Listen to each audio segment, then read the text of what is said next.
Hello and welcome to the Total Soccer Show. I am Daryl Grove and I'm joined by a man who by now is expert at researching a tournament preview.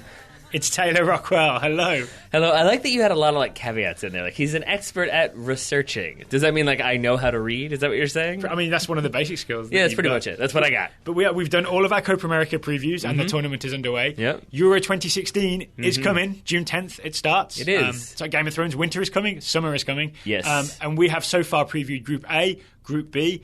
Today, it's a double header. Right. It's Euro Group C and Group D. That means we're going to be talking Germany, Ukraine, Poland, Northern Ireland. And Group D is, Taylor? This is a pop quiz. Spain, Czech Republic, Turkey, and Croatia. Very nice. So we're going to give you a quick overview of each team, and then we're each going to have a specific prediction about what will happen with that team or a member of that team during this tournament. That's the plan.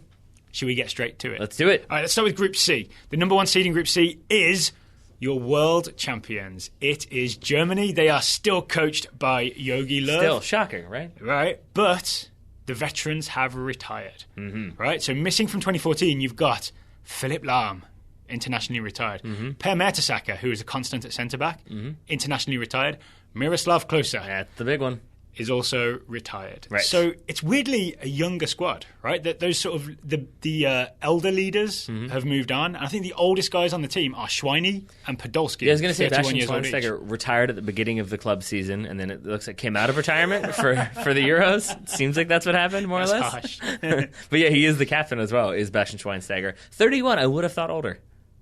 Is that an insult? No, it's more I thought when you talk about the old guard, I would have put him in that equation. Right. But I think it's just because he's been around for so long that you think he's been around for even longer. Well, I genuinely think Schweinsteiger and Podolski, I don't think either of them are probable or definitely not automatic starters for this team. I think they're both there to add that sort of tournament-winning experience to what is actually kind of a young roster. For example, do you know how old Thomas Müller is? If I were to guess, I'd say 26. You've got it in your notes, haven't you? I sure do. But I think of him as being What gave me away when I immediately looked down at my paper and looked back up? That was it. How did you know? That was it. So I want to talk about some of the replacements for these positions. All right, so Philipp Lahm, they haven't really replaced him at right back. It's kind of tough to replace Philipp Lahm. They've tried Matthias Ginter. They've tried Emre Can. Going into this tournament, Germany does not know who their right back is. Who do you think it will be? I want it to be Emre Can, just because I'm a big fan of Can's game, right? Yeah. I don't know if I'm a fan of him at right back so much as midfield, but I think you got to take a Germany shirt where you can get it, right? I think so. Yeah, I think if you're offered the opportunity to start in a Euro for Germany, you take it wherever they want you to be. And then in your notes, who do you have as the starting centre backs? In my notes, I don't have that because okay. I have my predictions for what will happen as well as some other statistics. But if you were to put me on the spot, I'd say probably Benedikt Howardis and Mats Hummels would be the two that I would lean towards. I think it's going to be Mats Hummels and Jerome Boateng. Yeah, that one makes way more sense. Do you remember in the World Cup, Howardis played he looked like a weird big tall centre back playing fullback? I think that may happen again. I think I forget about Jerome Boateng because he missed chunks of Bayern's season. Yeah, and so then we got familiar with other players like Joshua Kimmich. But in this situation, yeah, you're probably right. It will be Mr. Boateng. So it's Boateng and Hummels, future club teammates, because I think Hummels' transfer to Bayern Munich it's either gone through or is about to go through. So they'll be testing out their club partnership at the international level for Germany. Wow. And the aforementioned Joshua Kimmich, worth noting, is in this squad. Yeah. He did make the final squad. One cap so far for the youngster. Listed as a midfielder, I believe. Yes, so maybe not also going to be starting at centre back. And they haven't replaced Miroslav Klose because if you think back to 2014 World Cup, the elder Miroslav Klose, he was 36 at the World Cup, he was only there because they didn't have any number 9s. And then he retired. And then Jogi Löw was like, this is kind of a problem. So we'll just stick with the one that was here last time, because that's Mario Gomez. Is there? I guess they're out and out number 9. Yeah, their only one. Yeah, seems more likely that the goals will be coming from the familiar face that you've already mentioned, Thomas Müller. He was their top scorer in qualification, third most goals in all of qualifying with 9 goals in 10 games. Thomas Müller, master of the Müller hello. Yes. I think that's sort of in the pantheon, to borrow a phrase from Film Spotting. I don't know if you've ever listened to that podcast. I do. Where you can't really have that as a prediction. No. But we know there will be a Thomas Müller hello. And if people are listening to us for the first time, would you care to explain the Müller hello? Sure. So it's essentially, and it's something that I think the more we watch, the more we get familiar with very good players, the more it seems to be a constant theme amongst very, very talented players. But it underlines how great Thomas Müller is, that he is the king of it. Right, because the other ones that I would think you would agree we've seen do it as well are James Rodriguez and Luka Modric. Yeah. But it's basically when you have this ability to find space where you have no business finding space, and specifically with Thomas Müller, it's popping up in these really strange really strange spots at really strange moments where there's no reason for you to be there, but he's there and he scores. Like the one that comes to mind was in World Cup 2014 against the United States, where you would expect the guy who's scoring your goal to be in the box trying to create something, and he ends up scoring, but it's from like outside the box in the corner where he's just kind of there, runs onto it, lashes it home. That's the Müller hello, where he just pops up, finds a goal out of nowhere. So Müller will be familiar, yes? And I was actually going to say, since we're talking about him so much, I may as well just get to it. My specific prediction is that an announcer will mention the absence of Miroslav Klose in the first game, and it will either be because Germany will struggle and they won't win headers, they won't get a goal, and it will be like, oh, they're really missing a player like Miroslav Klose. Or somebody like Thomas Müller will pop up, do the Müller hello, or score a goal or two, and it will be like, Miroslav Klose, who? They don't even need him. So that's where my specific prediction is coming from. First game is against Ukraine, who we'll be talking about later. Before we get to my prediction, I would like to talk about the youngsters in the squad. So the old guard are out. Some of the exciting youngsters, and the reason I'm kind of excited to watch this team, Julian Weigl. Yep. Love him for Borussia Dortmund. So good at just moving the ball quickly. Leroy Sane. You've been all about Leroy Sane for a while. From early, right? Because he's got this graceful sort of tall winger aspect to him, really exciting stuff. Both of those guys in the Total Soccer Show Scouting Network. A lot of Total Soccer Show Scouting Network people in these two groups. We've done well, right? Made me very pleased. Yeah, so Weigl scouted by Kathleen Degnan. Thank you, Kathleen. And Leroy Sane scouted by Jay Worley. Kimmich is in there as well. I don't know who scouts him. I apologize. If you are the Joshua Kimmich scout, please send us an email and remind us that you're out there. So, the thing I'm excited about is Germany, world champions, shorn of their veteran players. Not a great qualifying campaign. Right. Recently lost to Slovakia in a warm-up friendly. But it's still they're still obviously a kind of magnificent team, but they're not the dominant team of 2014 that everyone's terrified Exactly. of. And that's the problem with just looking at results, because if you look at their qualification campaign, they top their group, 24 goals for, 9 against, goal difference of 15. Everything's great, right? Yeah. But then you look at it a little more closely. Lost to Poland, lost to Ireland, drew to Iceland, struggled with Scotland. So it wasn't that kind of cruise that you would expect, like, say, England, the greatest team in the world. Cruise through, won them all. So even though they topped that group, there were still some question marks, and it was the stuff that we talked about. Some questions about who's going to start defense, how do you keep control of the midfield, and then who's going to get the goals. Speaking of, my very specific prediction is that Mario Gomez is going to get the goals. Yep. So the deal is either they go with a number 9, like a proper centre forward, and that's Mario Gomez because there's no one else, or they don't go with a number 9 and they go with Mario Götze as a sort of false 9 where he'll drift up there but also drift back to midfield, right? I think against a lot of these teams, especially I'd say Ukraine and Northern Ireland, they may go with a proper centre forward. It's going to be Mario Gomez. Yep. My prediction is Mario Gomez will have his best Euros ever.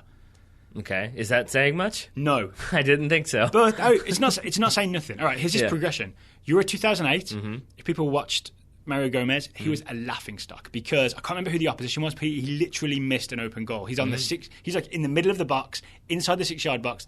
Goalkeeper's not even filling the goal, and he fluffs and misses. People are laughing at him. He leaves that tournament with no goals. Euro 2012, he gets 3 goals. He is officially joint top scorer. But because it was a weirdly low-scoring tournament for individual goal scorers, there were 6 people on 3 goals, and Fernando Torres gets it because he had 1 assist, so he got the golden boot. I think he's going to go one better. I say Mario Gomez gets at least 4 goals at Euro 2016, if only because he's Germany's number 9. Yep. And you're going to be there when Thomas Müller's setting you up, Mario Götze setting you up. You're just going to benefit from being Germany's number 9. He's also in form. He had a very good season. Wasn't he in Turkey? Beşiktaş. There we go. Yep. Yeah. And I would add also that I think he's one of those names that because he's an ever-present, he's like Bastian Schweinsteiger, where you think he's older than he is, only 30. Yep. So you have this idea that he's this big, kind of aging forward who's in there, kind of creaking around. Really, he's 30. He's doing just fine. He's maybe peaked. So, then I guess our predictions tie into each other.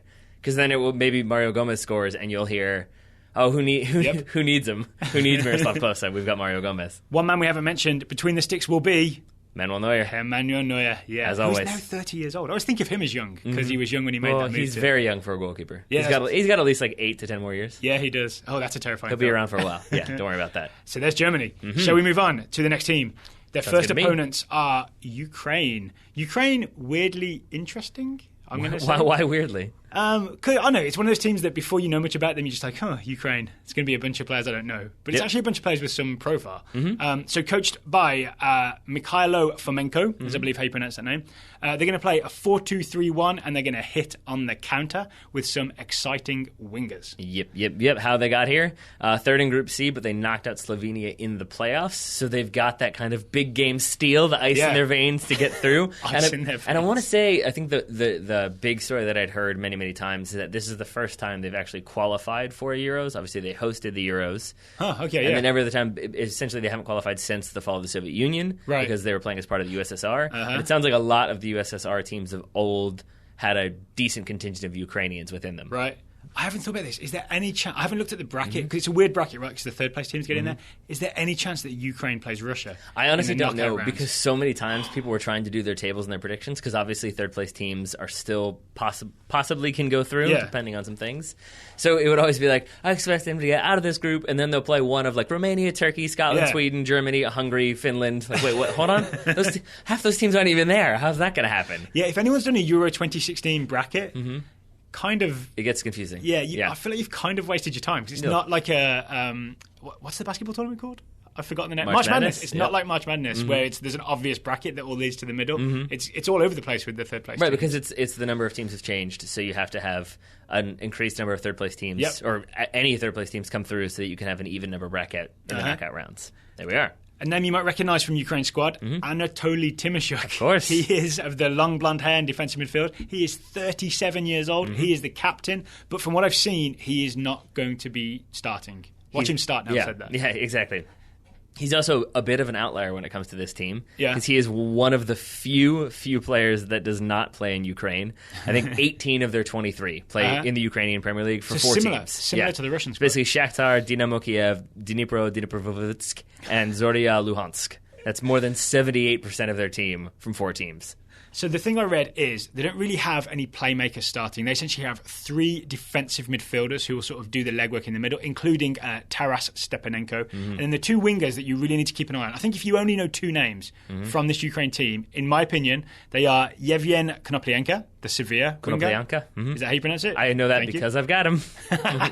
And the other one is Andriy Yarmolenko, Dynamo Kiev. He'll probably play on the right, but those 2 can switch. It sounds like you've gone deep on Yevgen Konoplyanka.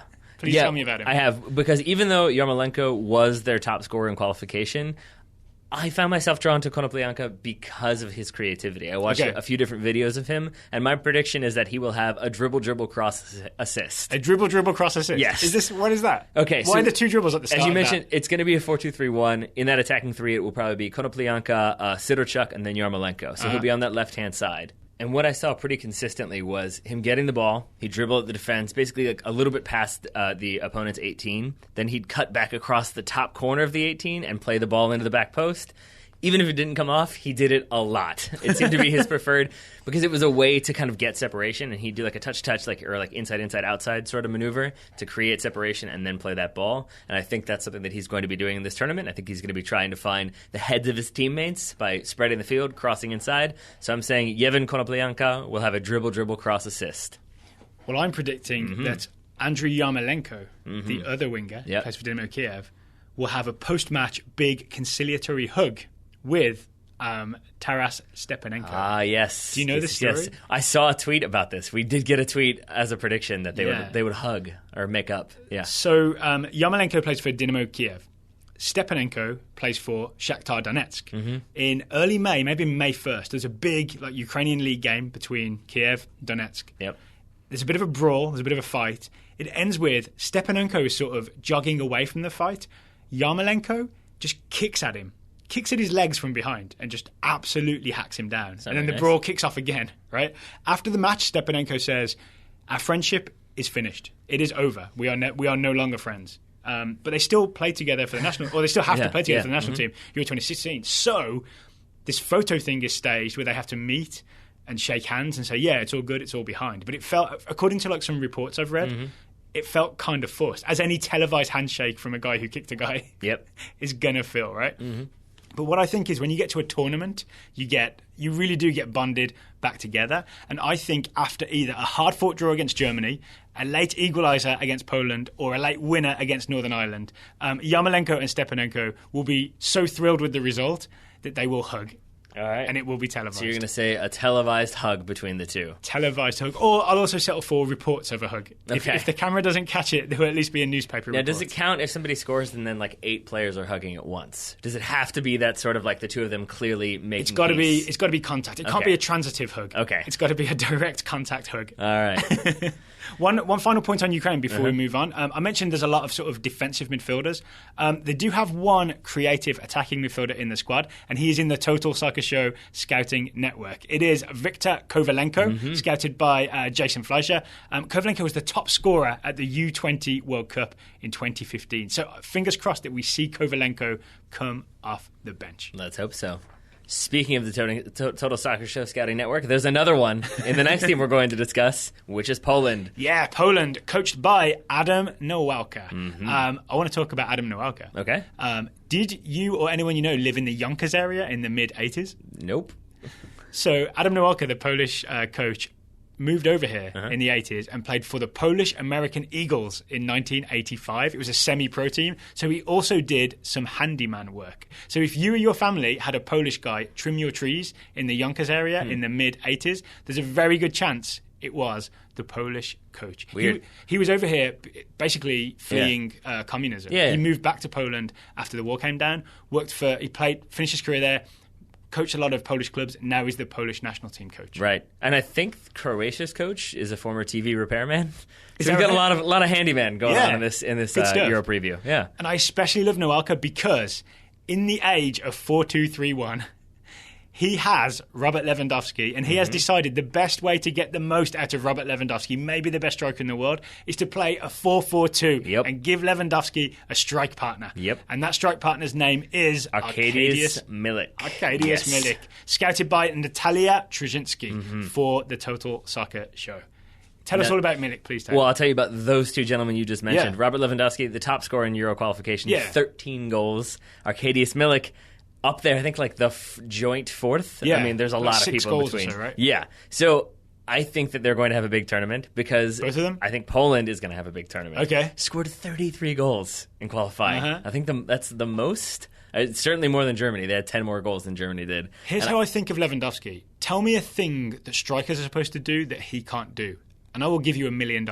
Have a scoring drought so that we have a narrative to talk about other than how good he is. Yeah, no, but I think you're right that he does need someone to play off of. He needs a player like we saw when Bayern took on Atletico Madrid. He needs that player like Thomas Muller to sort of bounce ideas off of or bounce balls. opportunities off of. Yeah, exactly. And I think that man that he has is Arkadiusz Milik, that we talked about.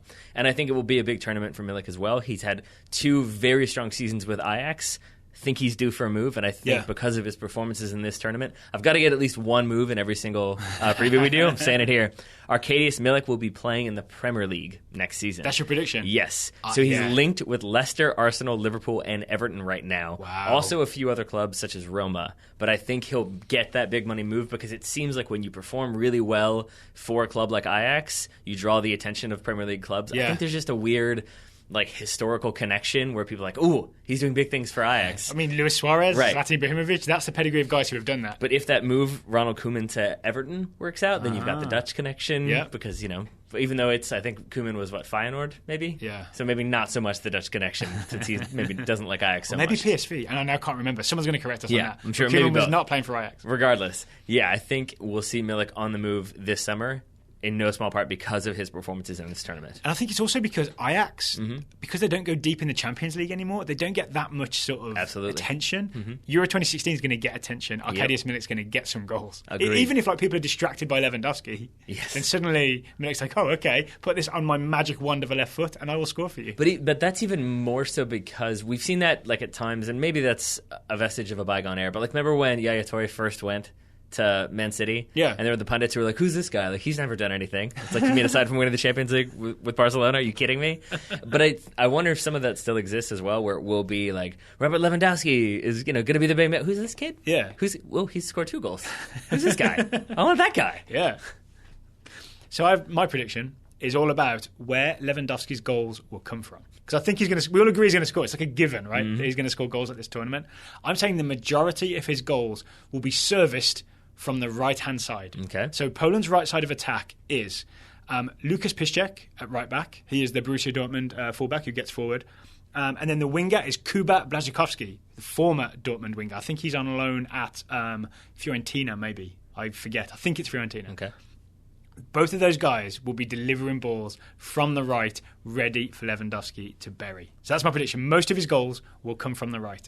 I like it. Yeah. I also like that this is one of the few teams I've seen that has 3 goalkeepers that I definitely know. It's very strange. It's Szczesny, which I think is actually we've come to learn is not how you pronounce that name, but I'm sticking with it. It's the best we can do. Yes. Right? So Szczesny of Roma.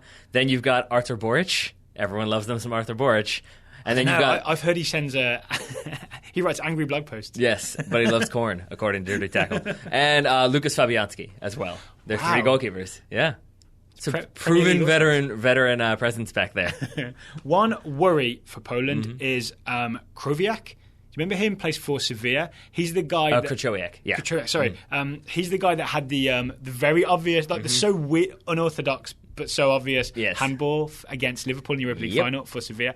He is their key holding midfielder, defensive midfielder. He is currently injured. If he can't start the first game, that may be a problem for Poland. So that's one thing to keep an eye on. I think that, you're a strong defensive midfielder who loves a handball. Yeah, that could be a problem. So speaking of defensive, the final team in the group is the mighty heroes of Northern Ireland. Their first international tournament since the 1982 World Cup. They are managed by... Do you know why I love that team? Oh, one of your coaches used to play for that team? Scored in the World Cup for Northern Ireland and then coached me and yelled at me a lot when I was 11 because I didn't know what staying wide meant. Yep. Northern Ireland coached, sadly not by Colin Clark, but by Michael O'Neill. Michael O'Neill is not Martin O'Neill. Martin O'Neill will be coaching Ireland. I did a double take when I was doing this research today. Yeah, also the other thing that you should know about him, he did not lose his first 18 games in charge or whatever. That's the thing I've seen a lot in previews, but what they actually mean is he didn't win because his first period in charge was a lot of draws, a lot of 0-0 draws, a lot of friendlies where he's getting his footing and was kind of given the backing of the Northern Ireland FA, and it's obviously worked out quite well for them. There you go. The lowest seeded team, I believe, ever to win a Euro qualifying group. Wow. Northern Ireland. Salute there you them. go. Well, they have plans for this tournament. Michael O'Neill says, we're going to play 5 across midfield, and this is a quote, we're going to run harder than anyone else because we have to. And he also says, I don't want to use this word, but we're going to be horrible to play against. That is the plan for Northern Ireland. And I'll be honest, I actually do admire the honesty about, this is what we're going to do. Strap in. Yeah. But you could take Hold on to your butts. But you could take that one of two ways. Because you could say we're going to be horrible to play against because we're just going to be ultra defensive and it's going to be really frustrating for you. Or you could take that as like we're going to run you off the pitch. We're going to work harder than you. You're going to have to fight extra hard to get a 50-50 ball. That's what he means. Right. Yeah. And I expect it will be some combination of the two. That said, they've got some people who could do things. They do. I have a quick rundown of just who to watch out for. They're going to have Jonny Evans at centre-back, former Manchester United defender, now at West Bromwich Albion. Chris Baird will be their main defensive midfielder at West Brom. Stephen Davis, will be their most creative midfielder. He regularly starts for Southampton. Just worth thinking about that. Steve Davis is a very decent player. Their main striker, Kyle Lafferty, all 6'4" of him. Again. So he's good in the air, but he's kind of a fast guy. You know, have you ever seen like Peter Crouch run? You're like, oh, Peter Crouch is real slow. Yep. Kyle Lafferty is 6'4" and uses his legs to sort of move across distances very quickly. Right. He's kind of a powerful big striker, but it's going to be him sort of feeding on. He's going to have a very low nutrition diet up front, I think. I think so too. I would say though, I mean, that said, that was the case in qualifying, and Lafferty still managed 7 goals, which is pretty up there in terms of qualifying numbers. You also look at their group that they qualified out of, and it looks not so impressive at first, but it is Romania, who will be at the Euros, Hungary, who will be at the Euros, Greece, finished dead last in that group, but traditionally a good team. Yeah. They got rid of their coach, who's not very good, I don't think. Greece. Just kidding, it was Claudio Ranieri. But my prediction for Northern Ireland, I did not hear that we're going to be terrible to play against. We're going to play 5 across the back. Horrible. Excuse me. So it fits in with what I was going to say, but it's that they will average less than 40% possession in the group stage. As a total across all three games. And you're going to make me add this up afterwards. Well, no, it tends to fluctuate. I'll do it, but it tends to fluctuate because when they're playing at home in qualifying, or they're playing weaker opponents, they adjusted their formation a bit, and then it usually averaged around 50 to 60% possession. Right. But when they're playing away or playing stronger opponents, or then playing they would Germany, sit back. Poland, or Ukraine. Yeah. And that's what I think, is that they were going to sit back more and be a lot more cautious because this is their first tournament and because that's what served them well in qualifying. Yeah, first European Championship. Excuse me, yes. So my prediction is that Jonny Evans, who'll almost definitely play centre-back, will be redeemed. Jonny Evans will be redeemed. There are so many people who think Jonny Evans is a sort of a joke of a defender. He's not. He's not, right? Nope. He is a magnificent centre-back. There's a reason he was able to start many, many times for many, many years for Manchester United. You know the thing that changed my mind about it? There is thefalse9.com, which is a website that does a lot of sort of analysis. They had a series called How to Watch Football, right? I think it was also subtitled Tactics for Beginners. So if you're interested in this kind of stuff, definitely read it. They had a whole breakdown of how Jonny Evans is the best, or was the best, because he's like 2013 or so, at knowing when to break formation. Meaning, like, if you're in a back four, you stay in a line of four, right, and you're defending. But at some point, someone has to sometimes make a decision to leave the line and go out and win the ball. They made the case for Jonny Evans as the best at doing that. And I think you're going to see this.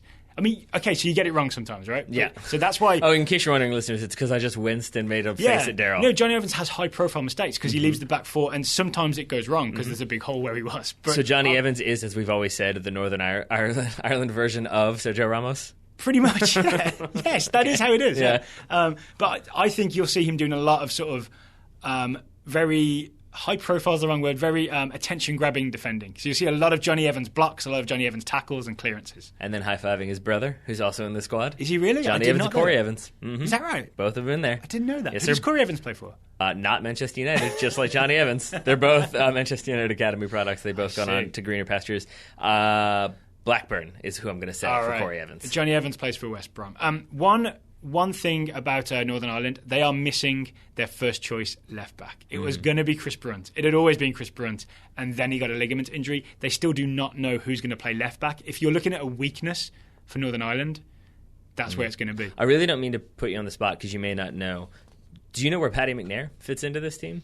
I've heard he's either going to be one of the centre-backs or he may even play midfield. So I know he used to be a midfielder. So he wouldn't switch over to that left-back spot? Well, that's the thing. They don't know yet who's going to do it. In I think one of the pre-tournament friendlies, they tried a 3-5-2 just to try a formation that didn't have a left-back in it. I don't think it went so well. And then they watched they won the game. Sorry, they won the game. But then they watched the Mexico game last night, and they were like, we can't do that. we're not good enough to pull that off. Can't do it that well. Yeah. So look out for who plays left-back for Northern Ireland. I like it. Could be anyone. All right, so that's Group C. Group C. We got one whole other group to talk about. Yeah, we do. This is a quick-fire Euro preview. Yes, sir. Group D. Group D features Spain, Czech Republic, Turkey, and Croatia. You got it. I do got it. Listeners, you can hear the frantic papering.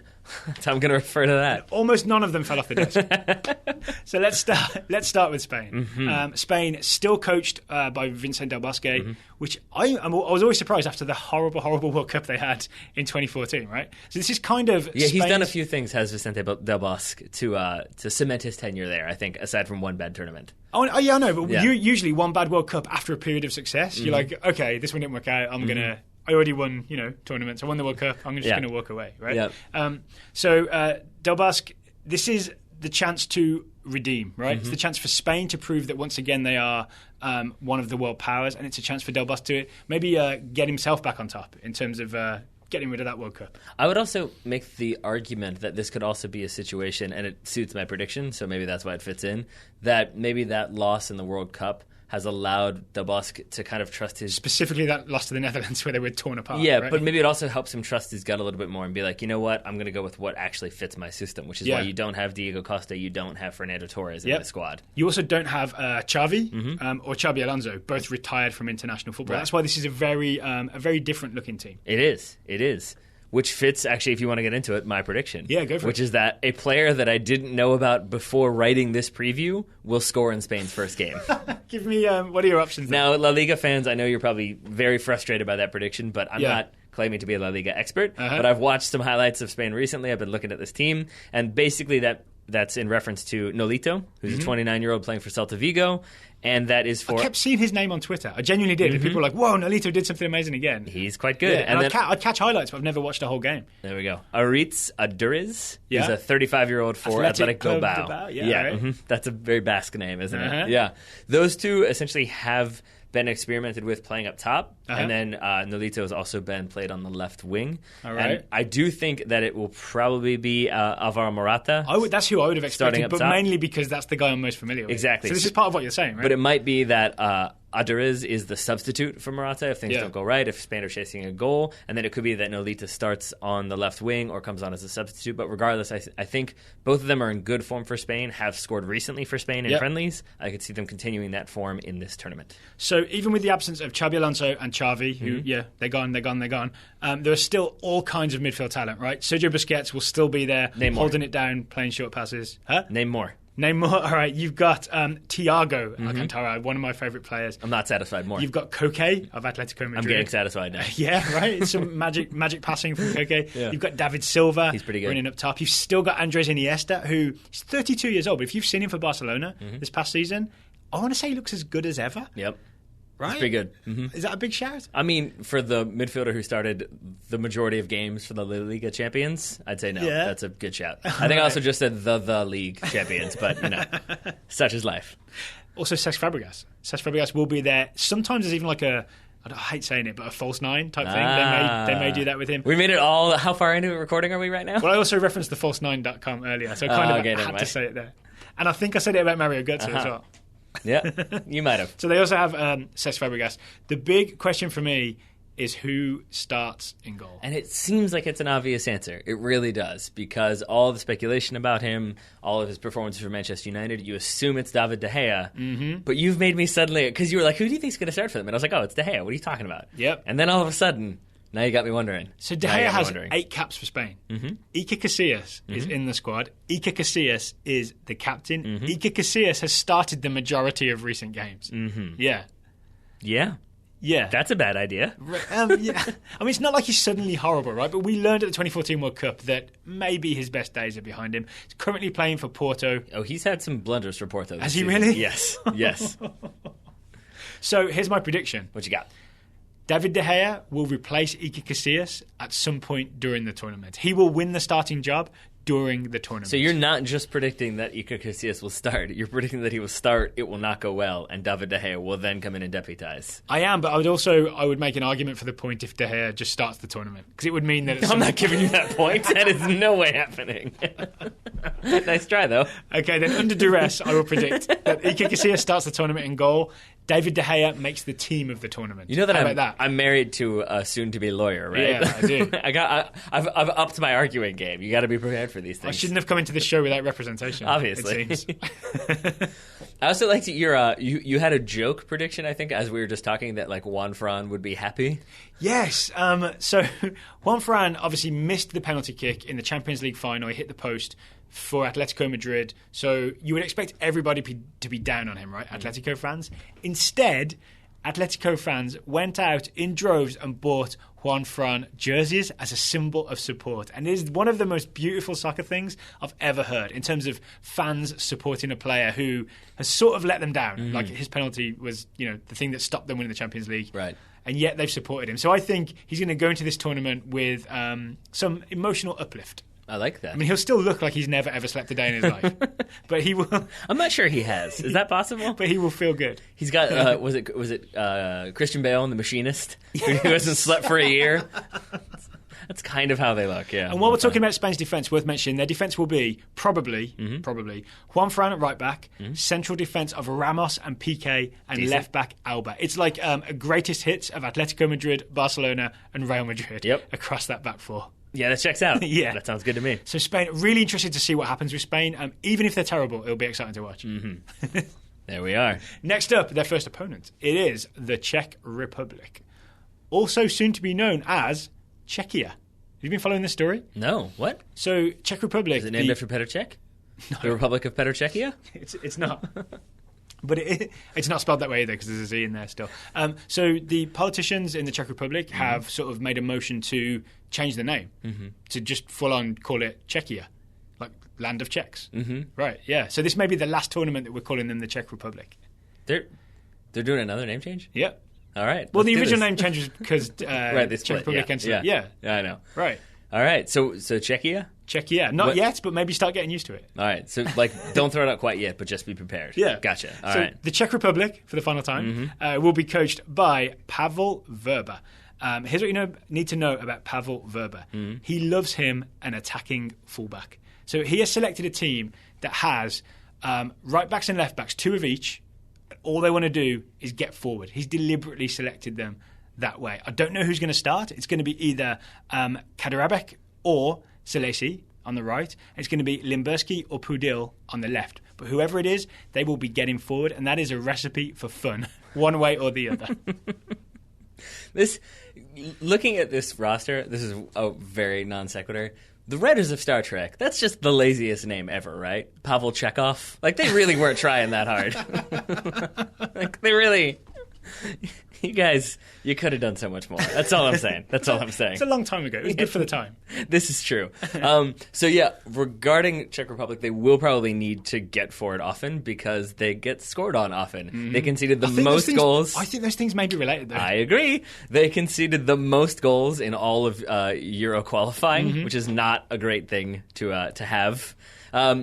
Generally go with a 4-2-3-1 with Dorida and Pavelka sitting and Rosicki in the middle of that attacking 3. And that's kind of where my prediction comes in, but I don't know if you want to get to that quite yet.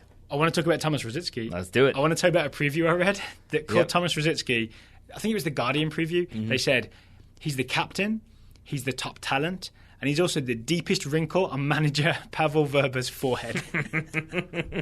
Because he is 35 years old, and he is, I think, just coming back from an injury. And so it all rests on him, and he's not fully fit, and he's 35. And is, I believe, a free agent. I think he's been released by Arsenal. He has. Yes. Or his contract hasn't been renewed by Arsenal. Yeah, but whoever wrote that line for The Guardian, kudos. That is a magnificent piece of writing. Well, that actually, again, that plays into my specific prediction because I think he's a headache as well because even though he is that veteran, even though he's probably the name that most people know outside of Petr Cech, he does make some mistakes. And in the game that I watched highlights of their 2 most recent games, one against Korea and one against Russia. Both times, Czech Republic were basically caught in transition. One time it was just Tomas Rosicki dribbling around and not really deciding what to do. He gets stuck, he turns the ball over, the team goes right back down and scores. So why is that happening?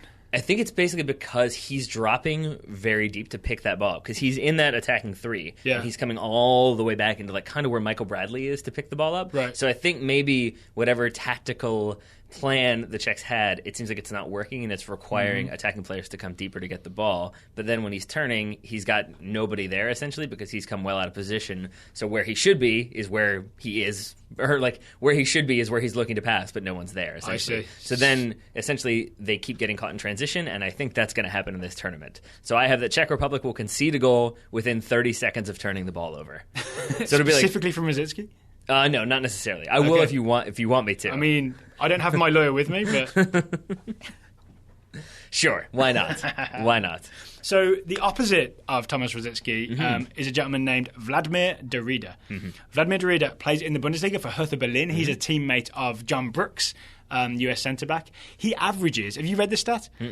Guess his average distance per game in kilometres. Oh, in kilometers? See, now you've thrown me. Well, I'm also not... I mean, Britain doesn't use kilometres either. So. 1 mile is 700 kilometers, is that correct? I actually don't know. I'm going to say... I'm stalling for time. 12 kilometers. Yes. His average distance covered is 12 to 13 kilometres per game. Yeah. I know math. You do. Or I know random guessing of numbers, either way. You can name numbers. Yeah. That is huge. It is huge. Yeah. I also read a great story about him is that he was struggling health-wise until he found out he was gluten intolerant. He started a gluten-free diet, and now... That's funny why you talked about gluten earlier. Now he is a Bundesliga player, and he is a Czech Republic player, and he covers incredible distances. So this isn't my prediction, but I think if this story gets out on ESPN, Vladimir Dorida will be a hero to gluten-free Americans. One more name for you to keep an eye on is Tomas Sivak.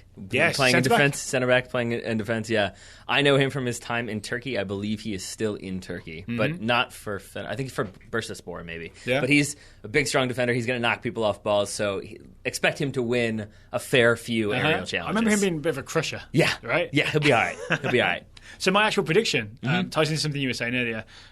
Games involving the Czech Republic will be the highest scoring games in Group D. Ooh. But not for in better or way? worse. Yeah, I was going to say. For better or worse. Yeah. All right. Up next, it's one of your favourite countries. Turkey. Turkey. Yes, sir. Is that how we're pronouncing it? I say Turkey. Yeah. Well, Turkey's fine, yeah. Yeah, Turkey, where Taylor lived for, 1 year, 1 semester abroad, and a whole year and a bit. Year and a half, yeah. So 2 years total. Mm-hmm. Yeah, all kinds of Turkey experience. Mm-hmm. And I know that you love the man who is managing this team, Fatih Terim. So I'll turn it over to you. Please tell me why you are so excited every time you see Fatih Terim's face. Oh, he's so great. He's so great. So I know we agreed to only do one prediction per group. I've got 2. But one I have of 10 which about Fatih Terim. I have 2. One of which is about Fatih Terim, which is that he will be you listener, favorite manager by the end of the group stage. Why? What is it? Why are you Because saying? if you've forgotten about Euro 2008, he's the man who sweats through everything. So he always started off Euro 2008 with jacket and shirt buttoned all the way up, and by the end it was just the shirt buttoned all the way down to like his navel with the sleeves rolled up and still sweat marks everywhere. So he's just so determined to look smart, but he doesn't care what the temperature is. I just like to think it's like, this time, man. This time I'm staying composed. And then within, like, I think one of my favorite things, The Guardian do like the great rumor mill articles that they send out. And one was, he was linked with a move to some Premier League club, and it was like, Fatih Terim will be spending next season having nuclear meltdowns on the Stoke touchline or something like that. Like, that's who he is, because he just gets so animated, but that's part of the reason why. In an angry way or an encouraging way? Yes. It's why his players love him so much, because he gets indignant with the opposition. There's a great video that's been doing the rounds of, I think it was against England. It might have been against somebody else. It was like the referee got the call wrong, or it was the Kane goal, I think, that should have been offside. Maybe. Fatih Terim brought it up on his phone and showed it to the 4th official. God, yeah. yes. Like, that's who he is. So he does little things like that, but he's also so charismatic. His press conferences. Like, they have streamable now. Yeah. Well, video replay. He wouldn't be saying that because his English, he speaks English in the Louis van Gaal style, but then take it down a few notches. Right. So, like, one of his famous press conferences, and I won't even try to do it justice, is with Inter Milan. Just search, like, Fatih Terim. You could do Inter Milan, you could do interview, you could do İngilizce, which is the Turkish way of saying English. But it's him. My favorite part is when he's trying to say, like, we don't look back, we only look forward. But he doesn't really know how to say it, so it's like, we are not looking in back of him, we are always looking to forward. And it's just, and that's why I love him, is because he also doesn't care. Like, right. and it's not just that, like, oh, he speaks English funny. It's that he just doesn't care. He's going to say what he wants, and he's going to be there, energetic, giving crazy press conferences, raising the eyebrow, yelling at officials, but very much motivating his team to do big things. Right, I can't wait to see some Fatih Terim. Should we move on to his team then? Sure, if we must. If we must. So Turkey have some exciting players. They really do. In one specific part of the field, sure. They do, yeah. It seems to me they play with sort of 2 attacking wingers who are actually sort of attacking midfielders. So it's not clear if they're going to go wide or come inside. But either way, they're going to be good to watch. It's Arda Turan of Barcelona, who I'm sure you know, and Hakan Çalhanoğlu, who I feel like people... Your pronunciation of that name has gotten very good, my friend. Did it used to not be? Yeah, you've struggled a little bit with it in the past. I do not. But recall. You're good now. Yeah. On advice of counsel, I refuse to answer. So Çalhanoğlu, you may know from, is it Leverkusen he plays for? Some magnificent free kicks. Magnificent free kicks. But he's also more than that, right? He's a creative midfielder. He will set things up for other people. But my prediction is, at some point in this tournament, we will spend a ridiculous amount of time watching video of a Hakan Çalhanoğlu free kick goal, trying to figure out how on earth he did that. Because his free kicks, they bend farther and move faster than any other free kicks I've ever seen. Yeah. Yeah. That's a good shout. And they also get up and down really quickly as well. He is an absolute genius with the ball, a dead ball set piece. You've also got CZECH Inan. I've talked to you about him many times on this show. Who is this? Yeah, tell me about him. He plays for Galatasaray. He's played for Galatasaray for the longest time. Basically, it's Galatasaray and Trabzonspor, the only 2 teams he's played for. Right. But he's become kind of like deep-lying playmaker. He also hits set pieces, but Hakan Çalhanoğlu will obviously be the one who takes them. But he's going to sit back. He's going to do a little more defensive work, but generally he's going to be looking to move that ball up, move into the channels. Okay. For the runners you mentioned. Then you've also got Ozhan Özyakup, who's the youngster who plays for Beşiktaş. I think he's 23. Okay. He played at Arsenal Youth Academy and is now playing for Beşiktaş regularly. Right. He's very good. And then the other name to keep an eye on is Ozan Tufan, who will probably be the 5th midfielder. Plays for Fenerbahce. He's 21. You notice we haven't mentioned a centre forward. Yeah. Who is going to be playing centre forward for Turkey? Good question. Probably Burak Yilmaz, who was playing for Galatasaray, transferred to China as part of that whole group that moved there for money. Doesn't that mean that he's kind of good. Because I feel like a lot of the players that got bought by those Chinese clubs were actually really good players. And they just got bigger contracts than they'd ever seen in their life. Maybe Yilmaz is a kind of a player to keep an eye on. I just like to think that I think it was a Chinese club that lost Didier Drogba to Galatasaray, and I like the idea that they were like, well, we're taking one of yours then. And they bought Burak Yilmaz. So basically his MO is he's big, he's strong, he will win headers, and he will poach goals. But so he gets goals. He has this really impressive goal record. Yeah. But it's a lot of like falling the wrong way and tapping into the net as he falls over. Like just sort of goals are... He tends to find goals in the box. We'll put it that way. Well, I'll take you if I can get it. Yeah, I think so. And then the other one that I think probably has gotten a lot of headlines is Emre. He's an 18-year-old born in I'm excited about him. Denmark, I believe. Yeah, but playing for Turkey. And so he plays for Nordsjælland in the Danish league. He's only 18 years old. He is a winger, a brilliantly dribbly winger, who, this is what I read, before every game, he watches clips of Leo Messi for inspiration. Love it. And it got me thinking, like, that was probably cute when he was 14, cute when he's 15, 16, 17, 18. I don't like. At what point is it weird that you're watching clips of another footballer before you play? Never. Because at a certain point it goes the opposite way, and then it's like it's sweet. Like if Andrea Pirlo is watching footage of Leo Messi to be like, yeah, I want to play like that. Like it would make you like him a little bit more. Good luck. Yeah, right. Yeah, maybe that's a bad example. So if you see Emre coming off the bench, you know you're possibly in for something special. And definitely check if he was looking at his phone beforehand because he was watching clips of Leo Messi. He definitely won't start, right? It's either that or Fatih Terim is showing him footage of somebody doing something wrong. They'll just be passing videos back and forth. Yeah, but Moore probably won't start. You may see him come on. Mm-hmm. The other area of the field that we haven't yet discussed for Turkey is where my specific prediction comes in. And my prediction is that Turkey will concede at least one silly goal. Yeah, so when this roster came out, I think you tweeted out and said, I'm excited but concerned. I think I have my doubts. I have my doubts. Yeah. And is it, so the things that I've read in the previews is that they have trouble at centre-back. Trouble across the defense, I would say. Okay. So I think they only brought one out-and-out center back. The center back who most regularly starts for them, extreme. Yes, is Mehmet Topal, who's actually a midfielder and is a veteran midfielder at that. And a Fowley midfielder, if I remember. A little bit. Doesn't he? Little bit. I remember him bringing some people down. Yeah. Does he do that from centre-back? Because that's in the penalty area. I guess we'll find out. Yeah. But the bigger concern is that 4 of the 7 defenders that I see listed are prone to switching off and making bad decisions. And that will be one or both of your outside backs. So that's either going to be Caner Erkin, Hakan Balta, Ismail Koybasha, or Semikaya. Those 4, 2 of those 4 will start outside, and all of them are prone to like the Jeff Cameron clearance where they just whiff the clearance and it goes behind them. Against Portugal. Yeah, or trying to pass out of the back and they pass to their opponent, or just not marking. There's just little moments here and there that you're just like, what are you doing? A little bit like Jamaica, Venezuela. Yeah, a little bit. Yeah. Uh-huh. Okay, so what, a horrible Turkish bit of defending or lack of concentration. Mm-hmm. There'll be a goal that is all about bad defending. And it's kind of, and I guess not to go back to like an earlier tournament, but it is kind of that 2008 Turkey where it's sort of they keep making it hard for themselves. Yeah. I feel like this team's going to be the same. But I remember that being exciting when they came back. Absolutely. Absolutely. So it's going to be Turkish defensive mistakes and Çalhanoğlu free kicks. Yep. I'd watch that tournament. Sounds good to me.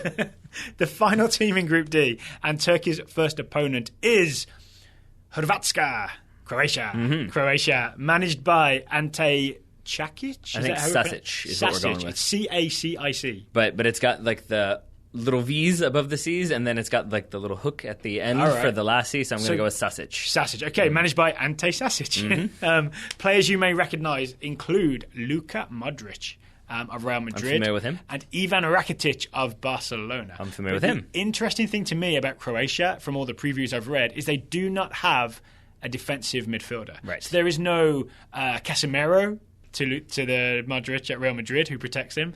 There is no Sergio Busquets, who sits deep when Rakitic plays at Barcelona. And from what I understand, Croatia are having a hard time figuring out how to get these two guys sort of get the most out of them. They're both going to start. Mm-hmm. And it's not really a Gerard Lampard situation where they can't play together. It's more just that Croatia lack a pure defensive midfielder.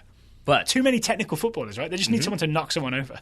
But they're also like one of the most exciting fun teams to, I think, on paper at least, in this tournament. Because you've got the names, the ones you just mentioned, Modric and Rakitic. And just their passing alone is magnificent, right? You've got goal scorers in Mario Mandzukic. Yes, big Mario. He who made you scream in the 2014 World Cup. He did. Also Ivan Perisic, who scored 6 goals in qualifying. He was Croatia's leading goal scorer. You've got veterans, Vidran Korluka, probably Chorluka and Lubomegis. Yep, and Dario Srna. That's 64 years of age between the two of them. But then you've got youth, Tin Jedvaj in the Total Soccer Show Scouting Network, Mateo Kovacic in the Total Soccer Show Scouting Network, Ante Koric, Marco Rog, Marco Piaccia, I'm going to say, are all 22 years of age or under. So it's about a lot of young players combined with a lot of skillful players. It's a very compelling team, on paper at least. So what's your very specific prediction? My very specific prediction is that Mario Mandzukic and Marcelo Brozovic will combine for at least 1 goal in the group stage. Why is that then? So Brozovic, from what I've seen, has been playing on the left. It is also that in their last game, they did combine for a goal. Brozovic assisted a Mandzukic goal. But it's more about the movement of Brozovic, how he can come inside and he kind of swings around wherever he needs to be. So the goal he scored against, I believe, Israel, he basically comes inside and then collects, like, it's a shot that comes off the post and he's sitting there, but it's because he's run inside, making a run off of Mario Mandzukic, and then the first goal they score is his ball into Mario Mandzukic. So it seems like the two of them have a connection where they know how to play off of each other. Okay. So I think they will do that, at least in the group stage. So the thing I saw is, for my prediction, Croatia have at least 2 wingers or attacking midfielders who are tall, which is weird, right? Normally you think of an attacking midfielder, you think of like Leo Messi, like a short guy with a low centre of gravity, good balance, right? That's how they're able to change direction and get away from people. But Croatia have at least 2, Ivan Perisic, who you mentioned, I think he plays for Inter, and Marco Piaccia, who you also mentioned, because I think you listed most of the Croatia squad just. I do what I do. They're both tricky wingers, tricky attacking midfielders, who are 6'1", which is odd. That is very to odd. be tall and skillful. Yeah. So therefore, my prediction, based on some footage I've seen of both guys, when people remember Croatia at Euro 2016, they will remember a big step over. So you mean literally a big step over? Yeah, because when a big guy does a step over, you notice it more. It's a big leg swinging over the ball. Yep. And they both do that thing where they step over and then go in the other direction, which is what a step over is sort of supposed to be for, right? But it's just very noticeable in a way that, like, when a small player does it, you almost don't notice it because their legs are shorter. I like it. This is not. I mean, that's a good shout, Daryl Grove. Right? I'm proud of you, buddy. A big noticeable step over from either Ivan Perisic or Marco Piaccia. Marco Piaccia is the lesser known player. He plays for Zagreb in the Croatian league. So I think people who don't watch the Croatian league, which includes you and me, will be less familiar with him. You don't? Unless they have access. I try to find time every weekend to YouTube. So there you go. That is your Euro 2016 preview for Group C and Group D. What does that leave, Taylor? I believe E and F. You are if my correct. alphabet skills have proven anything. Yeah, you are correct. So yeah, Groups E and F to come later this week, as well as our continuing Copa America coverage. If you are looking for our USA versus Costa Rica preview, we already done it. It is in the iTunes feed, USA versus Costa Rica. You'll hear why we think Christian Pulisic and Darlington Nagbe should both start for tactical reasons, not for hype train reasons. So please go back and listen to that if you haven't already. So Taylor Rockwell, thank you for taking the time to talk to me. Daryl Grove, thank you for taking the time to talk to me. Listeners, thank you for listening, and we'll be back real soon with another Total Soccer Show.